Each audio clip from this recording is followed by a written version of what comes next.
Hello, Hi, Bishal Swara. Dutta.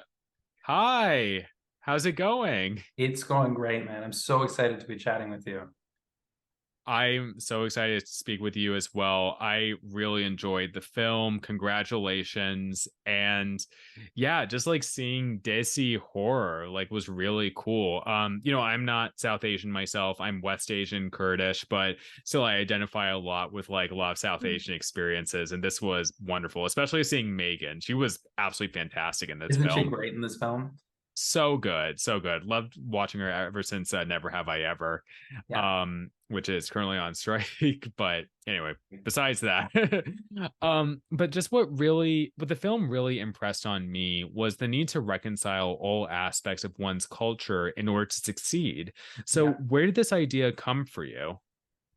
I think a lot of it came from, on one hand, there was I moved to North America when I was 4, and kind of growing up across Canada and the US, I certainly felt this sort of bifurcation of identity, the Indian and the American. And I felt like I reached certainly a lot of personal growth when I was able to synthesize the two. And that felt like a really great conflict for a movie. That felt like a very interesting and relevant conflict for especially a horror movie. And then at the same time, I was really drawn to these kinds of ghost stories. I grew up hearing these cultural stories.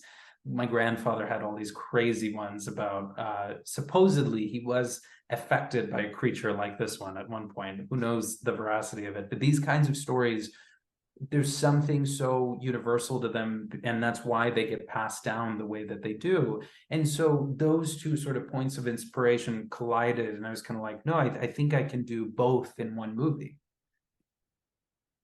Amazing. Um, so I gotta tell you, like before viewing the film, I had no idea what am I pronouncing this right? Pishacha?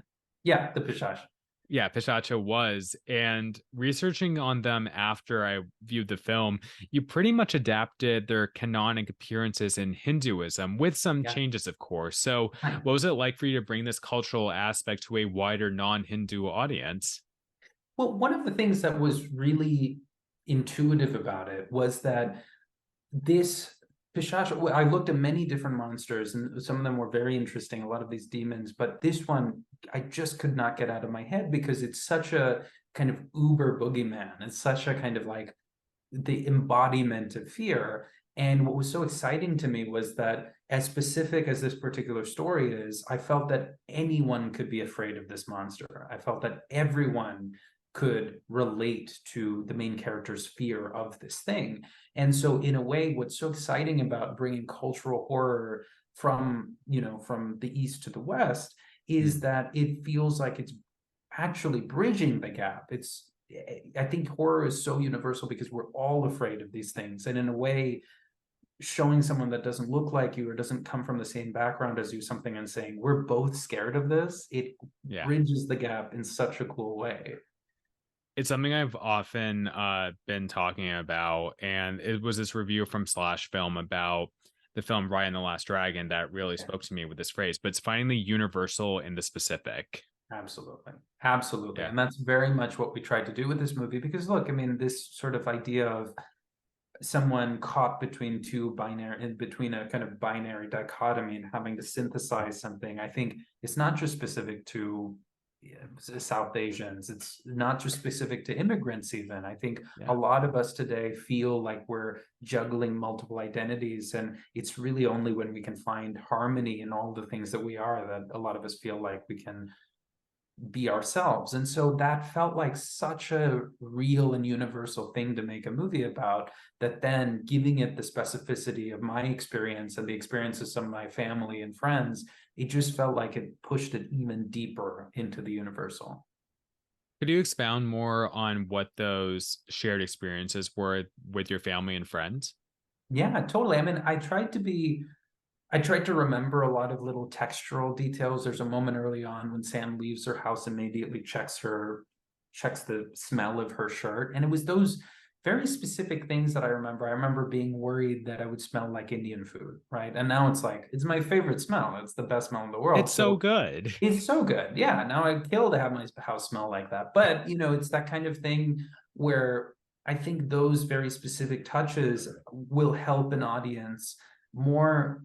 I guess, more viscerally, accept Sam's point of view, to jump into her Mhm. point of view and understand, little moments like the when her best friend, quote unquote best friend Kitty, pulls out the phone, is like, speak Hindi to me. Like, it's just these little Yeah. moments of othering that you can't call racism with a capital R, but they're moments that make you feel outside, that make you feel different. And I tried to populate the movie with as many of those little moments as possible so that we could communicate this experience without ever intellectualizing it.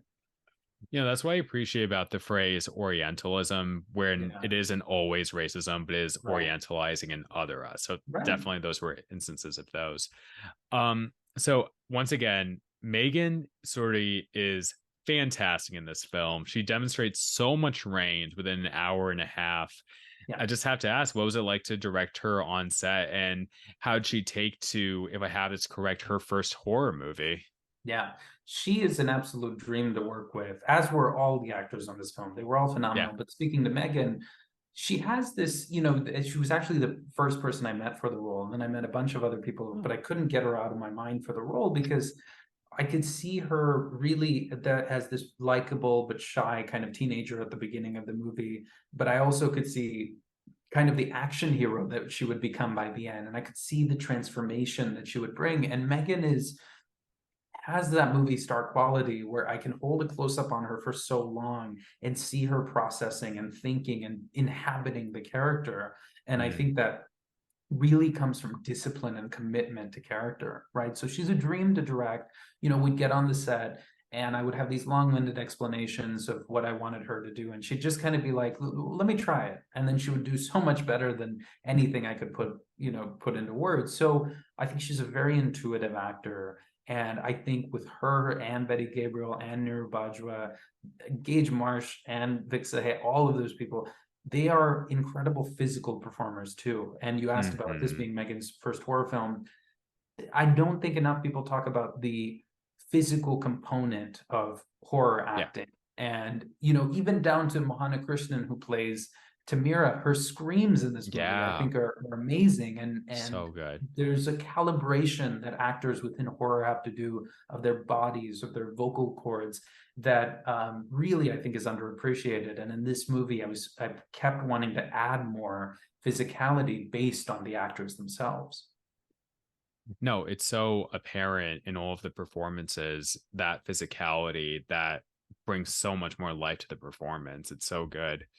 Um, I just have one last question. So, I have a friend, Ian, who hosts this Fest 98 podcast. He wrote a really moving article for Horror Press about how horror films help him grieve and process emotions. And I hadn't really thought about that before and had that top of mind while watching It Lives Inside. So, I'd like to ask you, how does horror help you process your own emotions, including perhaps about your own culture? That's a really, really good question. It's certainly something that I believe horror films can do. And I'm paraphrasing a little bit, but Hitchcock had a kind of sentiment at one point where he was saying, like, the audience knows it's not real. So when you send them in a speeding car towards the edge of the cliff, the closer to the cliff that you can get them, the more gratified they'll be, the more they'll love you for it, right? And again, bad paraphrasing, but it's true of thrill and emotion, I think. And I think that horror movies, especially, are crucial to, I think, society as an ecosystem, because there is a purging of fear without physical pain. It's like a phantom pain that you kind of experience through horror movies, and it's really, and that's what's so exciting about getting to do a film like It Lives Inside, because it feels like I'm taking these things that I can intellectualize about my identity and how it was formed, but then being able to put it in the language of horror, in the language of fear and bravery and courage. It's so primal that when Mhm. ultimately the final confrontation in the movie happens, I don't know that I'm thinking about those things about race or whatever, but I'm feeling it. And Yeah. that's what's really incredible about the genre and about film as a whole, is that there's all these things we talk about, but when you can translate them into essentially music, right? Because that's what movies are. They're kind of Mhm. visual music. When you can do that, you can suddenly feel it. And that, is a dimension even beyond the intellectual. Amazing. Yeah. Bishal Dutta, thank you so much for sitting with the Nerds of Color today, and congratulations on the film. I really enjoy it. I can't wait for people to see it. And yeah, again, congratulations. Thanks, Swara. This was a lovely conversation. I really appreciated it. Thank you. Hello, Betty Gabriel. How's it going? Thank you so much for speaking with the Nerds of Color today. Good, good. It's going good. Thank you for having me. I love that title. Yeah, it's a great website. But anyway, on your film, It Lives Inside, absolutely loved this film and your role in it. And you are not new to horror storytelling, while we're just talking about this film, but horror storytelling in general. I'm just wondering what appeals to you about it and what it reveals to us in general about humanity. I actually was not a fan. I'm not sure I am now, but I have more of a respect for it. I think we have been lucky with being gifted so many great horror stories that have a sociopolitical angle, or even, they have been there in the past, but there's just so much more, and there's so much stronger, more like really obvious, like what we're saying with the story. And then this is no less. It's got a very wonderful vision by Bishal, and I was like, yeah, this is ooh ooh, this is piqued my interest. So yeah. What in particular piqued your interest about the cultural themes the story was talking about through this lens of horror? Yeah, well, I mean, this source material of Hindu mythology, I mean, it's just one, it's like it goes way back. It's just ancient. And so of course, it would make for a good horror movie. And to blend it with like the Indian American experience is so not something I know, but I feel like that is something I crave to see, I want to see on screen. And to wrap that up and with this sort of stories from the motherland country, I mean, it's just really profound, I think, and I'm glad to be a part of it. So And again, you were just so great in this film. And you really did have a key part, as Joyce, as Samidha, and Tamira as teacher, who obviously cares about them, but is clearly dealing with things that she doesn't understand, especially in this cultural context. So, what was it like for you to play that specific role? it was, yeah, it was. I mean, I definitely remember me and Bishal having conversations, and me wanting to like, how do we intersect here? And wanting to really, but I think it works so much more when we see her just being very compassionate and selfless and wanting to help, but also being very much on the outside of it. Like these are not her demons. This is not her um ancestry or ancestral karma baggage, whatever you want to call it. It's like, so that I think it works when we just simply have that dynamic of her being the teacher that really wants to help, but also her acknowledging, like, look, I know you really like assimilate and you happen to assimilate, and that might be difficult. I get it. So if you need me, I'm here. So yeah. Also, Joy, watching you in the film, you had to endure a lot of like physical stunts, and from the perception of the film, making a lot of physical damage, unfortunately, for Joyce, without giving too much away. What was it like to film those scenes and ensure your safety on set? Um, I mean, I don't think about my safety. I think about like, is this gonna look good? Will this look cool? Will it be convincing? I just have to go for it. And yeah, so I don't really think about, keeping my bones from getting broken. And thank goodness for, stunt doubles. And that's a very, very challenging job that they have. So Yeah, absolutely. Just in general, what was it like working with Bishal on set? And yeah, I hadn't seen anything from him before, but what was it like working with him and presumably your first collaboration? He's very lovely and he's very intelligent and he's really, it's great because he is the writer director, so he has the singular influence in that regard. But he's also very open and we did have a bunch of conversations, and so I was really grateful for that. And it's very sort of rewarding to have that amount of involvement when you're a part of a project. So sometimes that's not always that's not always an option. So I was really appreciative that he made himself available in that way. That's awesome. And also, what was it like working with Megan Suri on set? Because I think this is also her first horror film, and you're a more seasoned player in this regard. So, were you able to teach anything to her, or like, did you have discussions about horror and how to go about it? Yeah, she had some uh reservations, I should say, and I just said, you got to go for it. And I said that, and then I had to shoot my stuff, and she's so lovely. She's like watching, and I'm just like, yeah, just I know what I'm doing. We'll see. It's just this sort of like position of the experienced person, but not really feeling all that experienced. And anyway, it was fun, and she's lovely, and she's really, really kind. So yeah, it was really great to work with her.